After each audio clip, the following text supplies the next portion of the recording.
Meron tayong malaking Meron? issue. Pero sa ngalan ng patas na pamamahayag, kailangan tawagan din natin yung kabilang panig. Sige. Kailangan tawagan ninyo, Odette, yung Public Attorney's Office, kung pwede yung kanilang hepe mismo, si Okay. Attorney Persida Acosta. Okay. Now, ano itong issue? Ang issue ngayon, si Attorney Persida Acosta, yung pagtatayo niya bilang abogado ni Marcelino sa drug case na kinasasangkutan ni Marcelino. Nung na-involve siya dyan sa isang condo ba yun sa Maynila? Yes. Doon sa hindi pa nakakaalam sa kaso ni Colonel Marcelino, siya po ay nahuli, nadatnan ng pinagsanib na pwersa ng PIDEA at PNP na nasa loob mismo ng kondo na tinaguriang Shabu Lab ng mga otoridad. Dalawa sila ng isang Chinese national na si Yan Yishu. Okay? Sa Maynila yan. He was there. Now, sinasabi ni Colonel Marcelino, by the way, he's a Marine Colonel ng AFP. Siya raw ay naggagawa ng surveillance operation para sa ating gobyerno. Hinahanapan siya ng mission order ng korte. Hinahanapan siya ng mission order ng PDEA at ng PNP. Wala siyang maipakita. Simple lang naman eh. Show me a mission order na ikaw ay pinagtatrabaho kung sino mang branch ng ating gobyerno o law enforcement agency para ikaw ay mapunta sa lugar na yan na kung saan merong laboratorio ng shabu. He wasn't able to show that proof. Kasi parang lumalabas on his own yung ginawa niyang yun na wala siyang maipakita. On his own. Oo, on his Later own. on, niya sinabi yun na nagmamalasakit siya at meron siyang pagmamahal sa bayan, so he's doing that on his own. Oo. Now, siya ay kinulong. Later on, nakapagpiyansa siya, pinayagan siya magpiyansa ng DOJ. Pero binabawi ng DOJ recently at siya ay pinauhuli. A warrant of arrest has been issued or to be issued pa ata. Knight in shining armor ba ang tawag nito? Kung ano pwede maitawag nito, dumating ang PAW sa katauhan ng hepe nila na si Persida Acosta. At tumatayong savior ni Marcelino. At hinihiling ni Attorney Acosta sa RTC ng Maynila na kung pwede ibasura ang kaso ni Marcelino. Now, icing on the cake lamang yan ha. Hindi lang si Marcelino po ang nirepresent ni Attorney Acosta ng PAW, kundi maging yung Chinese national na si Yan Yishu. Okay. Ang tanong, bakit yung PAW mismo ang magre-represent dito sa dalawa? In the first place, ano nga ba yung PAW? Nins, kasi pinost ko ito, Nins, sa Facebook ng Raffy Tulfo in Action. Marami mga nag-react. Siyempre, may mga nagtatanong, nagagalit, at meron namang kumakampi in fairness kay Attorney Acosta, maging kay Colonel Marcelino. Sasagutin ko po lahat ng katanungan nyo. Isa-isain ko po. Kung pwede, kumuha kayo ng mga ballpen papel para hindi ko kayo malito. Maging mabilis ang pangyari dito. Kung hindi nyo kami mahabol, pwede nyo naman po ito papanoorin. Ipopost ko po ito sa aming Facebook page na Raffy Tulfo in Action. May replay ito. Kung sakali, masyado mabilis kami para sa inyo. Right. Para mabalikan nila. Pwede nyo mabalikan. Pwedeng mabalikan. Ang tanong, bakit PAW? Samantalang, pag sinabi mong PAW, it's an office na dapat ay para sa mga mahihirap nating kababayan lamang ang kanilang tinutulungan. Sino-sino itong mga mahirap nating kababayan? Ang tawag po sa kanila ay indigent. Bakit indigent? Number 1, walang trabaho. Number 2, kung meron man trabaho, hindi lalagpas sa 14,000 pesos net ang sweldo ng isang taong hihingi ng free legal assistance sa PAW. Kung ikaw ay residente ng Metro Manila, nasa operations manual ito ng PAW na sinulat mismo ni Attorney Acosta noong August 27, 2010. Kapag ikaw ay residente ng isang syudad outside Metro Manila at gusto mong humingi ng free legal assistance sa PAW, dapat ang sweldo mo ay 13,000 pesos net, hindi tataas dyan. Okay? Paano naman kung ikaw ay residente sa ibang lugar, outside Metro Manila at hindi sa syudad? Dapat hindi ka lalagpas sa 12,000 pesos ang net pay mo. Ayon sa operations manual na sinulat mismo ni Attorney Persida Acosta. Follow me? Now, kung pagbabasihan natin yung operations manual na isinulat ni Attorney Acosta, so si Colonel Marcelino, Lieutenant Colonel, hindi qualified sa free legal assistance ng PAW. Because he's a Lieutenant Colonel and I'm sure he is being paid more than 14,000 pesos. At hindi siya pasok dun sa sinasabi. So hindi siya qualified. As a matter of fact, merong isang nag-comment sa FB, itong si Tin Nemenzo Season.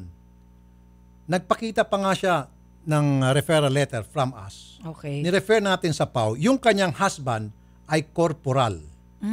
Okay. At kailangan ng kanyang husband ng free legal assistance. So, ni-refer natin sa PAW. Take note, corporal. Corporal, oo. Pinakamababang ranggo sa AFP. Dinecline ng PAW 3 times. Unang pumunta siya, hiningihan siya ng PAW ng ebidensya.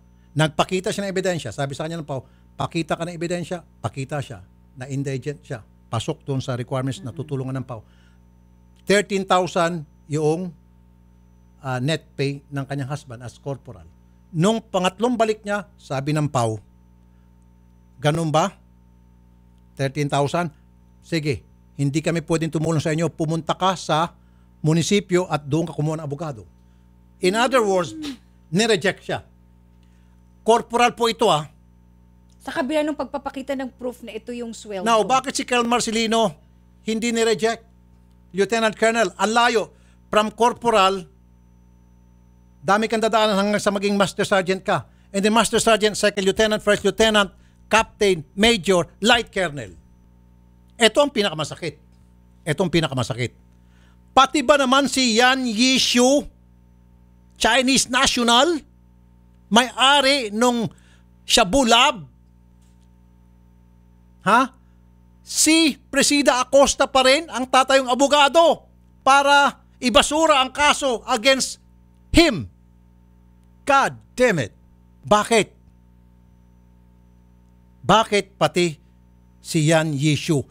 Si Colonel Marcelino, sabihin na natin for the sake of argument, Pilipino siya eh. Yun ang gagawin yung argumento. Wala na kasi kayong ibang magbibigyan ng argumento dahil nabanggit ko na yung mga qualifications. Pilipino kasi siya eh. O sige, Pilipino siya. Mamaya na natin babalikan si Marcelino. Si Yan Yishu, Chinese citizen, ang putya. Parang adding insult to injury, no? Exactly.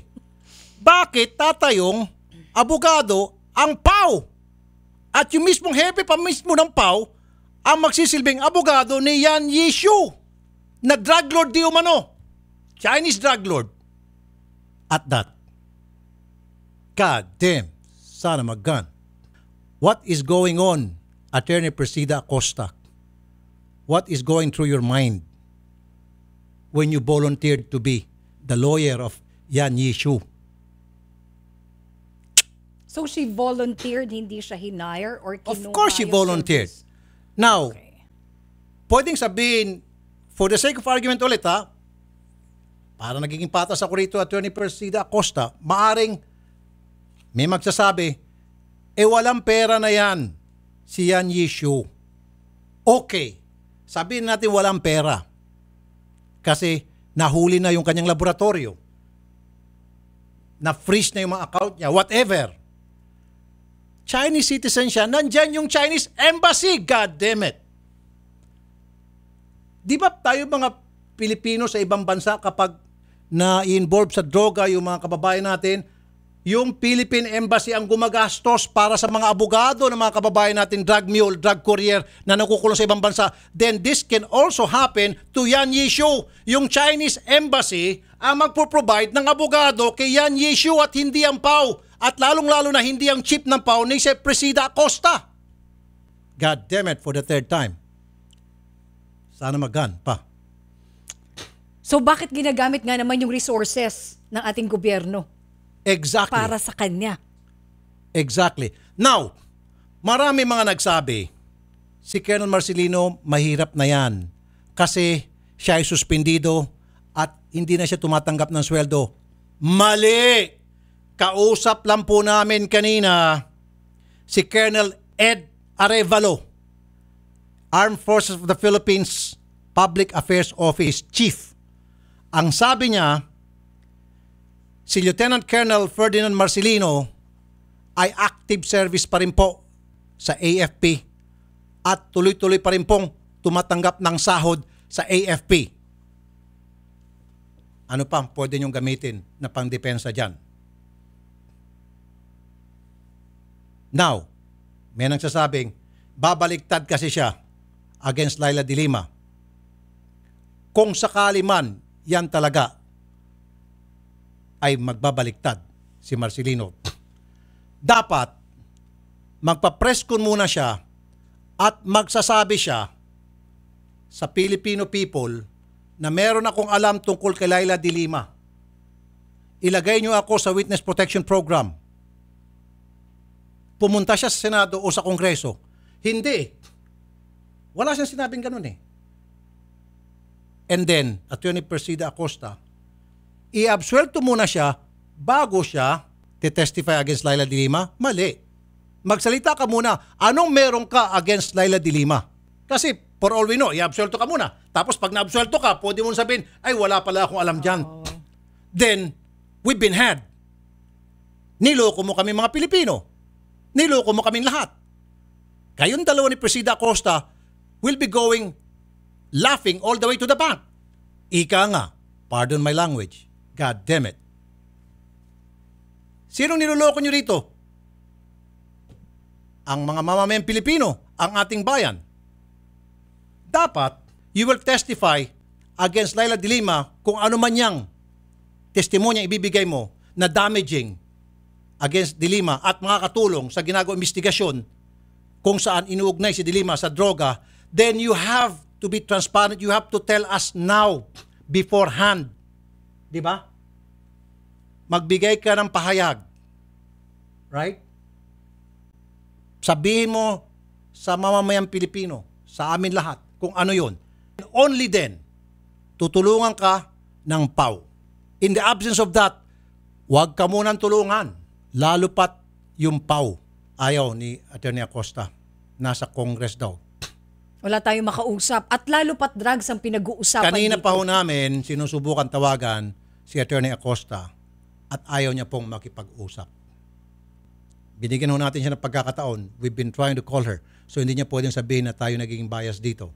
Dito uminit ang ulo ko nung mag-message sa akin itong si Tin Nemenzo Season. Corporal yung kanyang husband. Tinabla siya ng PAW at hindi raw qualified yung kanyang mister na corporal.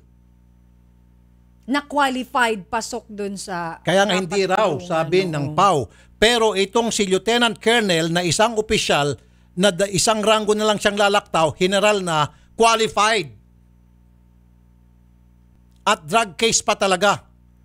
At mind you, nakalagay sa operations manual na mismong pinirmahan ni Atty. Presida Acosta, hepe ng PAW, noong August 27, 2010, nakalagay na kung tutulong man sa mga empleyado ng gobyerno na qualified, dapat yung kasong kinasangkutan nila, their they are being linked to whatever case in the performance of their duty. Now, itong si Marcelino, nung siya'y mahuli, hindi siya nagtatrabaho para sa gobyerno. Nagtatrabaho siya para sa sarili niya. Inamin niya mismo yan. So, hindi naman siya qualified for the second time. Di ba? Kasi hinahanapan siya ng mission order. Wala siya may pakita. Kaya sabi niya, hindi pala. Hindi pala ako nagtatrabaho bilang dating ahente ng PDEA, bilang ahente ng ISAP. Ako'y nagtatrabaho, gusto kong maging makabayan sa sarili ko lang. Para magpakabayani. Magpakabayani. Yun. Exactly. That's what he said. Now, in that case, you were there sa Shabu Laboratory, you were there not in the exercise of your duty. Therefore, hindi ka qualified talaga sa PAW. Bukod sa ikaw ay kernel, na hindi ka pasok doon sa tinatawag na indigent, ikaw ay, nung mahuli, hindi mo ginagawa ang trabaho mo bilang alagad ng batas o kawani ng gobyerno. So, hindi ka na naman ulit pasok sa PAW para sa legal assistance nila. Attorney Persida Acosta, alam mo yan. Kailangan mo magpaliwanag sa bayan. Kasi kung hindi ka makapagpaliwanag, Attorney Acosta, then kung ano-ano pong iisipin ng taong bayan. Alam mo, Attorney Acosta, nangako ako dito noon. Matagal na kita pinupuna. Sabi ko, last na. This was several years ago. Pero hindi ko matiis ito ngayon kasi drug case na ang kinasasangkutan nitong taong dinidepensahan mo na hindi naman dapat, na hindi pasok, hindi qualified para depensahan ng PAW. Kaya hindi ko matiis. Ang dami mo ng kamalian, Attorney Acosta. Ang dami na. This time, babaliin ko yung pangako ko na that was the last. Kung hindi sana sangkot sa droga, itong mga dinidepensahan mo, palalampasin ko na lang. Kung halimbawa itong si Kel Marcelino at itong si Yan Yishu, ang kanilang kaso ay estafa. Okay lang. Sige na nga. Pagbigyan na natin. Pero drugs Drugs na kung saan galit na galit ang ating gobyerno ngayon.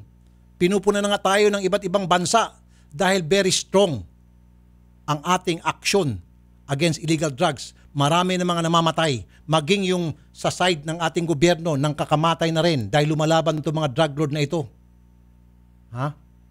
Maraming buhay na nanbuwis because of these drugs.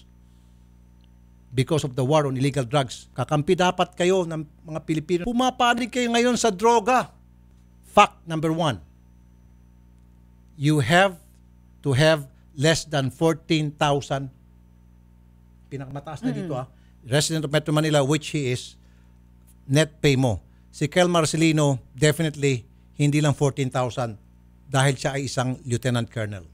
At may mga allowances pa yan and so on and so forth. Fact number 2, hindi po siya suspendido at siya po'y patuloy pa rin nakakatanggap ng sweldo sa AFP. Kung tayo nga, na-research natin to, lalo pa siguro si Attorney Acosta dahil ang laki ng kanyang tanggapan. Pwede man nilang research yan. Teka muna, Colonel Marcelino, sabihin na natin si Colonel Marcelino mismo lumapit sa kanya. Hindi ka qualified. Na-research namin, ikaw pala hindi pa suspendido at active service ka pa sa AFP. Hindi ka pa natanggal at ikaw tumatanggap pa rin ng salary at ang salary mo pala is more than 14,000. Hindi ka pasok dito. They could have done that. Dito na lang kay Yan Yishu, anong meron? Ngayon, may mga nagsasabi doon sa FB, baka naman kasama sa magbabaliktad. Come on, man. Give us a break. Tell it to the Marines. But I'm not gonna tell it to Marcelino. I'm going to tell it to the real heroes Marines na mga nagbuwis ng buhay, nagpakabayani para sa ating bayan. Yung mga tunay na Marines, mga nagbuwis ng buhay sa Basilan, sa Hulo, sa Tawi-Tawi, sinasaluduhan po namin yun. Pero hindi po si Marcelino. I'm not gonna even give him a left-hand salute, much more a right-hand salute. Klaruhin mo muna yung kinatatuer mo, Colonel Marcelino. Linisin mo muna yung pangalan mo. Kapag ikaw ay nalinis sa patas na laban, transparent, walang takipan, then sasaludo ako. At kukumbinsihin ko lahat ng mga listeners na Wanted sa radyo, sabay-sabay kami lahat sasaludo sa iyo. Sasaludo kami Presida Acosta. Pero Attorney Acosta, sayang ka. Tarantado yung sistema ninyo ngayon. Nagiging bastardo. Ang ginagawa ninyo ay tumulong sa mga taong isinasangkot sa droga. But again, hindi naman lahat sa PAW ay masama.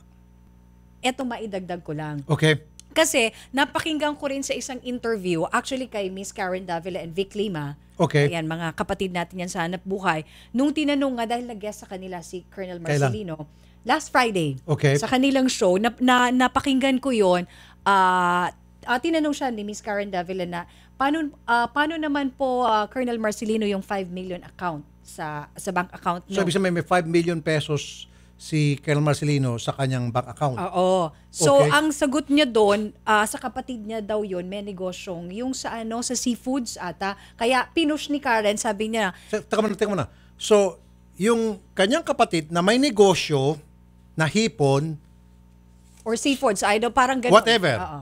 So, sa kanya ipinatatago yung pera.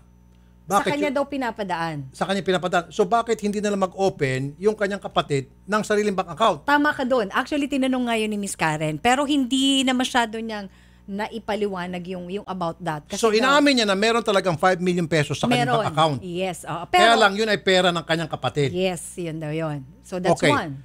Doon sa mga nagsasabing mahirap lang si Colonel Marcelino, ayan o, mahirap lang, kawawa, ayan po. Inamin niya na meron siyang 5 million pesos sa meron, pero- account niya. Pero pera ng kanyang Kapatid. na may negosyo. Yes. Ang tanong ulit, kung yung kapatid niya ay nagninegosyo, ba't hindi na siya nag-open ng sarili niyang bank account? Ba't kinakailangan paggamitin ang bank account na kanyang kapatid na nasa militar? Very good point. Very, very good point. Tama ka doon. Di ba kapag ikaw ay Nabulsay mo. negosyante, you would open your own bank account para kung kailanganin mo yan, hindi mo na kailangan pahanapin yung kapatid mo, ay utol, nasaan ka ba? Kailangan ko na mag-withdraw, kailangan ko magbili ng ganito, kailangan ko magbayad ng ganun. Hanapin pa yung utol mo. Yun. Di ba? Samantalang kung yan na nakapangalan sa iyo, agad-agad maka-access ka sa bangko mo. Napakasimple lang. Okay, next. Meron pa siyang isang tanong doon kasi may nag-text din na taga-media daw na kapatid natin sa Hanap Buhay pero hindi natin papangalanan.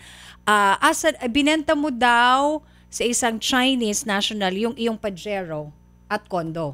Pajero and condo. Pajero and condo. So may Pajero siya and condo. Ang sagot naman niya doon, yung Pajero daw, paano niya ibibenta ay gamit-gamit pa rin niya ngayon. Okay. Pero yung condo hindi na na-push ni Miss Karen kasi wala na silang oras. Kita niyo yung mga kapatid. Yun. Ha? May condo, may Pajero, tapos kukuha ng free legal assistance sa PAW. Yan po ang nakaka-high blood eh.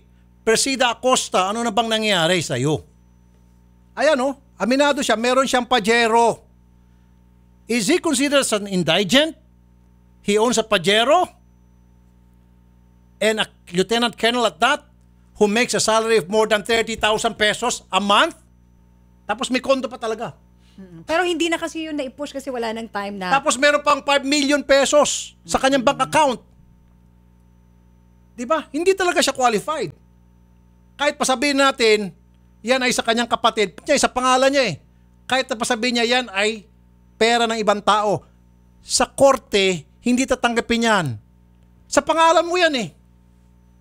Sa account po yan eh. And you have access to that money anytime you want at your disposal. So, with that money, big chunk of money in his account, 5 million pesos, hindi na agad siya qualified. Sobrang hindi qualified sa PAW assistance. Sagot Doon ni po sa Madam. mga suki na po ng Wanted sa radyo, na matagal na po nagsusubaybay sa Wanted sa radyo, yung PAW lawyer dapat presente tuwing merong ini-inquest na mga naghihikaos nating mga kababayan na inaresto ng mga pulis, lalo pat kung walang mga kasalanan at nakursunadahan lang ng mga abusadong lespo, inaaresto, ini-inquest, dapat nandyan po yung PAW.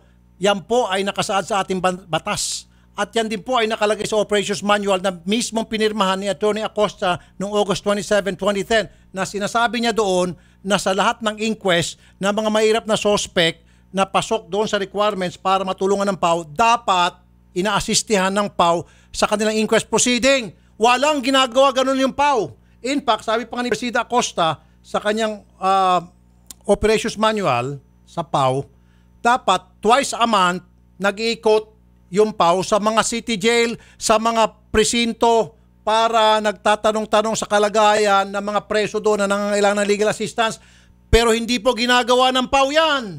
Anong ginagawa ng PAW? Naghahanap po ng mga drug lord na pwedeng tulungan. Yan po ang trabaho ng PAW.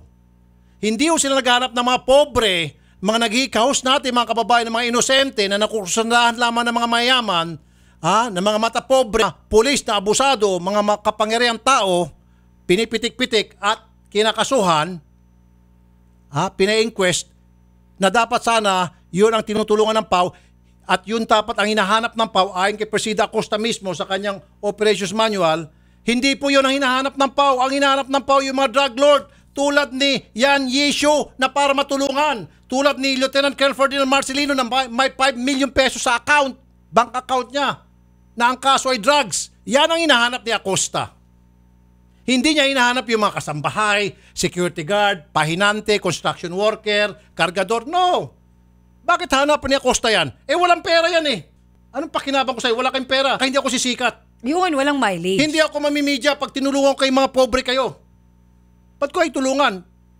Gusto kong sumikat eh. Kasi malay nyo, baka tatakbo ako sa Senado, sa Kongreso, sa Mayor, sa Governor later on. Kailangan ko tong mga drug lord dahil sikat to eh. Kaya kayo mga pobre, sorry na lang kayo sa PAW. Sorry na lang. Magtinda kayo ng drugs, baka may mapapala pa kayo sa PAW. Pero kung hindi kayo nagtitinda ng drugs, nagtitinda kayo ng pandesal, ng ice cream, ng gulay, wala. At nabugbog kayo, wala. Wala. Tinda kayo ng drugs, merong PAW. Hahanapin kayo ng PAW. Kaya tuloy, sasabihin ng mga drug lord sa ibang bansa, kita mo yan? Happy mismo ng PAW, taga-gobyerno, ang kakampi natin pag tayo nahuli, sige na, punta na tayo dyan sa Pilipinas. Tago tayo sa loob ng palda ni Presida Acosta at hindi tayo mababaril. Wanted.